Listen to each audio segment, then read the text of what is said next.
तो आप इस बार चुनाव लड़ने की तैयारी में हैं। मान लिया अगर नहीं देते हैं, ऐसा परिस्थिति बन जाएगी तब क्या करिएगा? एक और सवाल है कि आपके परिवार में एक और उम्मीदवार के तौर पे प्रस्तुत किए जा रहे हैं कि आपके परिवार में कई लोग हैं जो ऑलरेडी विधायक हैं, विधान पार्षद हैं, और आप भी एक एमपी के उम्मीदवार के तौर पे हैं। तो आपके कौम में भी नहीं लगेगा कि ये सब लोग एक ही परिवार की, आपके परिवार में कई लोग ऑलरेडी विधायक हैं, विधान पार्षद हैं, तो लोकसभा के जरिए क्या करना चाहते हैं? बाहरी संसद से क्या अपेक्षा आपको देखने को ज्यादातर मिल रही है? तो अगर आपको मौका मिलता है तो आप क्या करेंगे अगर प्राथमिकता आपसे जानना चाहे लोग? लेकिन एक सवाल और है कि बाहरी उम्मीदवार यहाँ पे जीत जाते हैं, या तो आपकी पार्टी का देखा जाए या एनडीए का देखा जाए, लेकिन लोकल जीतते नहीं है। छोटा सा घटना हो जाए तो आपको सीधा रेफर हो जाता है। अभी जो नवादा अस्पताल की जो स्थिति है, तो ये जिम्मेवारी तो आप लोग की भी बनती है, आपके परिवार की बनती है। अच्छा, एक सवाल और उठेगा कि चूंकि आपके परिवार से भी विधायक हैं, एमएलसी हैं, तो कई समस्याएं हैं, तो उनसे भी जुड़ा हुआ है, तो वो काम तो नहीं हो पाया। नमस्कार, मैं अशोक प्रियदर्शी। आज हम विनोद यादव जी से बात करेंगे। ये राजद के प्रदेश महासचिव हैं और नवादा से बतौर एक उम्मीदवार के तौर पे क्षेत्र में भ्रमण भी कर रहे हैं। तो हम इनसे समझने की कोशिश करेंगे कि आखिर चूंकि राजद कई अंतराल से नवादा सीट से निर्वाचित नहीं हुई है और ये उम्मीदवार के रूप में अपना दावा प्रस्तुत कर रहे हैं, क्षेत्र में लोगों से मिल भी रहे हैं, तो हम इनसे ही समझने की कोशिश करते हैं कि इनकी क्या प्राथमिकता होगी कि राजद फिर से दोबारा यहाँ पे नवादा में प्रतिनिधित्व कर सके। तो आपका बहुत बहुत स्वागत है। आपका भी स्वागत है जी। बताइए आपकी क्या प्राथमिकता होगी जिसके आधार पे आप राजद को यहाँ पे आगे ला पाइएगा? देखिए, हमारा जो परिवार है सदैव पिताजी से लेके ही 50 से ही लेके आपको नवादा जिला में जो भी जन समस्या होता है उसके लिए पूरा परिवार जो है सदैव सुख और दुख में सबों के बीच बने रहते हैं। तो आप इस बार चुनाव लड़ने की तैयारी में हैं? हाँ, नवादा जिला के लिए दुर्भाग्य की बात है कि बराबर जो यहाँ है बाहरी व्यक्ति आके है चुनाव लड़ते हैं और जीत के चले जाते हैं, जिनको कि नवादा का किसी भी भौगोलिक स्थिति की जानकारी नहीं होता है। कौन पंचायत कहाँ है, कौन गांव किधर है, क्या समस्या, उनको 5 साल सीखने में ही लगता है, जानने में ही लगता है कि किधर कौन पंचायत है, किधर कौन गांव है।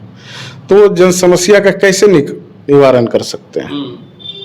तो उस तौर पे आप चाहते हैं कि लोकल उम्मीदवार के तौर पे हैं? लोकल उम्मीदवार जो रहेंगे सदैव हम लोग लोगों के बीच में जाते रहते हैं, उनका सुख हो या दुख हो सदैव बने हुए रहते हैं, 24 घंटा बने रहते हैं। अच्छा, आपका देख रहे हैं कि रेगुलर आ रहा है कि क्षेत्र में जा रहे हैं और हम उम्मीदवारी प्रस्तुत कर रहे हैं? नहीं, उम्मीदवारी हम प्रस्तुत नहीं कर रहे हैं, हम जनता के बीच बने हुए हैं। जनता है कि मांग कर रही है वो, और पार्टी के पास भी शीर्ष नेतृत्व विचार कर रहे हैं। उस पर जो निर्णय होगा, आदरणीय राष्ट्रीय अध्यक्ष लालू जी का जो निर्णय होगा उसे पार्टी जब देगी तब लड़ेंगे आप? पार्टी क्यों नहीं देगा? आज जिस समय से राष्ट्रीय जनता दल का गठन हुआ है उस समय से हम लोग एक चट्टानी एकता के तहत, मतलब पार्टी का बुरा वक्त आया या अच्छा वक्त आया, सदैव बने हुए हैं 30 वर्षों से। तो पार्टी क्यों नहीं विश्वास करे? पार्टी पर हमें भी विश्वास है और शीर्ष नेतृत्व जो है पार्टी के उन्हें भी हम पर विश्वास है। मान लिया अगर नहीं देते हैं, ऐसा परिस्थिति बन जाएगी तब क्या करिएगा? आप इतना मेहनत वो तो जब वक्त आएगा देखा जाएगा। अच्छा, आपकी प्राथमिकता क्या होगी नवादा लोकसभा को लेकर के? क्या करना चाह रहे हैं जो कि आप विधानसभा में, चूंकि आपके परिवार में कई लोग ऑलरेडी विधायक हैं, विधान पार्षद हैं, तो लोकसभा के जरिए क्या करना चाहते हैं? विधानसभा विधायक हैं, एमएलसी हैं, घर का ही है, जो जिस लायक सक्षम रहेगा, जो ये तो लोकतंत्र है ना, पब्लिक जनता जो है, आम पब्लिक है कि वो वोट दे के बनाता है। जो उस लायक हैं उसे चुनता है। और हमें भी विश्वास ही है, पूर्ण विश्वास है कि अब नवादा का जनता नवादा में बदलाव करेगा, इतिहास जो है बाहरी व्यक्तियों का उसको बदलने का काम करेगा। बाहरी सांसद नहीं पसंद है? नहीं, हम हैं लगभग 3 साल से आपको पूरे क्षेत्र का दौरा कर रहे हैं, उसमें सभी का है कि नहीं अब हर हाल में जो है। तो क्या कठिनाई देख रहे हैं क्षेत्र में, चूंकि आप दौरा कर रहे हैं, तो बाहरी सांसद से क्या अपेक्षा आपको देखने को ज्यादातर मिल रही है? उन्हें वक्त ही नहीं है। कोई भी घर का रहेगा तो वो है कि घर के बारे में सोचेगा, लोकल रहेगा, यहाँ का क्या जन समस्या है नहीं है उसे जानकारी होगा, उस पर अथी करेगा, कार्य करेगा। क्योंकि उनको भौगोलिक स्थिति की जानकारी नहीं प्रॉपर विकास नहीं कर पा रहे हैं। बिल्कुल बिल्कुल। तो अगर आपको मौका मिलता है तो आप क्या करेंगे? अगर प्राथमिकता आपसे जानना चाहे लोग तो जो आजादी के बाद आज तक नहीं हुआ है वो हम 5 साल नहीं 2.5 साल में ही पूरा करके दिखाने का जो कोशिश करेंगे। अच्छा, बदलाव करेंगे जो कि 2.5 साल में ही पूरे नवादा वासी को नजर आएगा। लेकिन एक सवाल और है कि बाहरी उम्मीदवार यहाँ पे जीत जाते हैं, या तो आपकी पार्टी का देखा जाए या एनडीए का देखा जाए, लेकिन लोकल जीतते नहीं है। इसको लेकर के क्या कहेंगे? नहीं, अब सब जागृत हो चुके हैं। जहाँ भी हम पूरे 2 साल से पूरे संसदीय क्षेत्र में घूम रहे हैं और सबका मन है कि नहीं अब बदलाव होना चाहिए, और सब अपने आप को पूरे नवादा वासी संसदीय क्षेत्र के जो हैं ठगे महसूस करते हैं, उपेक्षित महसूस करते हैं। अब जागृति है, बदलाव का होगा। अच्छा, आपके साथ एक और सवाल जुड़ा हुआ है, क्योंकि आपके परिवार में कई लोग हैं जो ऑलरेडी विधायक हैं, विधान पार्षद हैं, और आप भी एक एमपी के उम्मीदवार के तौर पे हैं। तो आपके कौम में भी नहीं लगेगा कि ये सब लोग एक ही परिवार, जो परिवारवाद का जो आरोप है, इसको आप क्या कहेंगे? ये राजनीति में परिवारवाद की क्या बात हुआ? राजनीति में तो जो जिस लायक हैं, लोकतंत्र है, कोई भी खड़ा हो सकते हैं। हमारे जैसे बोले कि आपके ही स्वजातीय को लगेगा कि एक ही परिवार से, तो ये तो कोई खानदानी ऐसी तो है नहीं। जिसे जनता एमपी हो, एमएलए हो, जनता बनाती है। खड़ा तो लिमिट तो है नहीं कि एक ही व्यक्ति हम ही खड़ा हो सकते हैं। स्वतंत्र है लोकतंत्र में, कोई भी खड़ा हो सकते हैं, 100 गो भी खड़ा हो सकते हैं। जनता जिसे चुनेगी चुनेगी। तो आपको लगता है कि चूंकि हम अब काम कर रहे हैं इसलिए हम बिल्कुल बिल्कुल सदैव एनी टाइम, दिन हो या रात हो, हम अपने जनता के बीच बने हुए हैं और अब बदलाव होगा।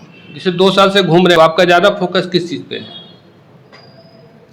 जैसे जाते होंगे, जन समस्या से जूझते होंगे, तो ज्यादा किस तरह का आपको जरूरतमंद मिलता होगा? देखिए, सांसद हो चाहे विधायक हो, उनका क्या काम है? रोड हो, मकान, बिल्डिंग हो सरकारी, इस तरह का कार्य तो हम रहें चाहे आप रहिएगा तब भी बनेगा, कोई तीसरा व्यक्ति रहेंगे तब भी बनेगा। वो तो हिस्सेदारी होता है सेंट्रल से। जैसे नागेंद्र मोदी जी हैं, नागेंद्र मोदी जी एक जगह पर उस कुर्सी पर दूसरा कोई भी रहते तो जो बिहार का हिस्सेदारी वो मिलेगा ही। तो लोकल जो जनप्रतिनिधि है उनका काम तो है कि जो सरकारी चल रहा है, कार्य चल रहा है, वो गुणवत्तापूर्ण हो, भ्रष्टाचार मुक्त रहे, और जो भी सरकारी संस्था है, मुख्य रूप से आपको शिक्षा से संबंधित हो गया, स्वास्थ्य से संबंधित हो गया, भ्रष्टाचार मुक्त हो और सुचारू रूप से चले, उसकी होना चाहिए। आज जैसे हमारा कोई भी अस्पताल है, यहाँ किसी तरह का कोई अस्पताल में बहुत अच्छा सरकारी अस्पताल में व्यवस्था नहीं होता। ये किनका काम है? ये लोकल जो रहेंगे, सांसद रहेंगे, उनका काम है कि हम बने तो शिक्षा में क्या सुधार हुआ, स्वास्थ्य में क्या सुधार हुआ। आपका कहना है कि सरकार की जो योजनाएं हैं उसको इम्प्लीमेंट कराना सांसद और विधायक का काम है, और उसमें कहीं ना कहीं फेल्योर है जो बाहर के लोग हैं। बिल्कुल बिल्कुल वही कहना चाह रहे हैं। बिल्कुल। लेकिन सांसद का एक और काम भी है जो लोग जानता है, जो चुनता है, और अच्छा सांसद इसीलिए चुनना चाहता है कि उसको लगता है कि जो फंड है, क्योंकि लोग सांसद अब फंड तक सीमित रह गए, तो फंड के अलावे कोई ऐसा लकीर का काम करें जो आम जनता के लिए भला हो सके? नवादा में जैसे जाम का समस्या है और किसानों का समस्या है। जैसे अपने हम लोग का देश जो है किसान प्रधान देश है। जैसे आपको वर्सलीगंज में चीनी मिल था, तो चीनी मिल को हटा के है उसमें सीमेंट फैक्ट्री का कर दिया गया। तो पहले तो है किसानों का बात होना चाहिए, किसानों का हित का बात होना चाहिए। उससे ज़्यादा से ज़्यादा सीमेंट फैक्ट्री से क्या होगा, 100 गो 200 गो नौकरी होगा, लेकिन किसानों का तो हक मारा गया। उसमें तो पूरा किसान इन्वॉल्व रहता था। किसानों का हक मारा गया ना। वो चीनी फैक्ट्री चीनी मिल भी चलता तब भी 100-200 का नौकरी रहता और किसानों का भी हित होता ना, जो खत्म हो गया, जो कि खत्म हो गया। जैसे आपका सदर अस्पताल, उसमें आईसीयू अभी तक नहीं है। नहीं, बिल्कुल। आपका कई ऐसा प्रखंड है जहाँ पे डिग्री कॉलेज नहीं है। जी जी। अभी भी पढ़ाई के लिए लोगों को नवादा, वात्सलीगंज या फिर हिसुआ ऐसे जगहों पे ही डिपेंड रहना पड़ रहा है। जी जी। आपको जैसे 9 में आपको भोला बाबू जीते, बेगूसराय के थे, वो भी बाहरी व्यक्ति थे, यहाँ के नहीं थे। 3 गो नवोदय विद्यालय यहाँ आया हुआ था, नवादा सेंट्रल से आया हुआ था, जिसको की है कि वो आखिरी क्षण में है, अपना यहाँ की जमीन उपलब्ध नहीं है और उसको ट्रांसफर कर लिए अपने गृह जिला बेगूसराय। तो बाहरी के चलते हुए ऐसा? बाहरी के चलते होगा। अगर लोकल रहते तो ऐसा नहीं होता। बिल्कुल बिल्कुल। आपको जैसे मुख्यमंत्री हैं नीतीश कुमार हैं, तो पूरे प्रदेश का है, लेकिन विकास के मामला में देखिए आपको उनका जो गृह जिला नालंदा, और हम लोग उसके नालंदा का पड़ोसी नवादा जिला का हुआ, दोनों में आसमान जमीन का अंतर है। जो नालंदा में विकास हुआ है उसका 10% भी नवादा में नहीं हुआ। तो घर का बेटा रहेगा तो घर के लिए सोचेगा ही। घर का बेटा नहीं है, इसके लिए दिक्कत हो रही है। बिल्कुल। अच्छा, एक सवाल और उठेगा कि चूंकि आपके परिवार से भी विधायक हैं, एमएलसी हैं, तो कई समस्याएं हैं, तो उनसे भी जुड़ा हुआ है, तो वो काम तो नहीं हो पाया। किस तरह का? अब जैसे कॉलेज को लेकर के है, या फिर और हेल्थ को लेकर के, हेल्थ का बड़ा इशू है। अभी आपको कोई भी छोटा सा घटना हो जाए तो आपको सीधा रेफर हो जाता है। अभी जो नवादा अस्पताल की जो स्थिति है, तो ये जिम्मेवारी तो आप लोग की भी बनती है, आपके परिवार की बनती है। बिल्कुल बनता है उसमें। और जहाँ तक है, एक एमएलए है, उसको एक सीमित एरिया तक का ही अधिकार प्राप्त रहता है। एक संसद जो है उसे बहुत बेहद लार्ज पैमाने पर उसे अधिकार प्राप्त रहता है, और लगभग 75% जो भी विकास कार्य होता है वो सेंट्रल के से जो स्टेट का हिस्सेदारी होता है उसके तहत होता है। तो आपका मानना है कि जब सांसद होंगे तो बड़ा स्केल होगा, तो बड़ा पैमाने पे? बिल्कुल बिल्कुल। एक और सवाल है कि आपके परिवार में एक और उम्मीदवार के तौर पे प्रस्तुत किए जा रहे हैं। हम तो बताए कि लोकतंत्र है, इसमें हजारों आदमी खड़ा हो सकते हैं। कोई भी, आप भी उम्मीदवार बन सकते हैं, किसी को रोक तो है नहीं। तो कुल मिला के आपका कहना है कि लोकल जब सांसद होगा तो समस्याएं अपने आप थोड़ा कम होगी। बिल्कुल बिल्कुल। तो अभी हम बात कर रहे थे भाई विनोद यादव जी से, और ये राजद के प्रदेश महासचिव हैं और लोकसभा के लिए बतौर उम्मीदवार क्षेत्र में 2 सालों से प्रयास भी कर रहे हैं। तो इनका कहना है कि घर का बेटा होगा तो दुख दर्द ज़्यादा समझेगा और समस्याएं ज़्यादातर दूर होगी। धन्यवाद।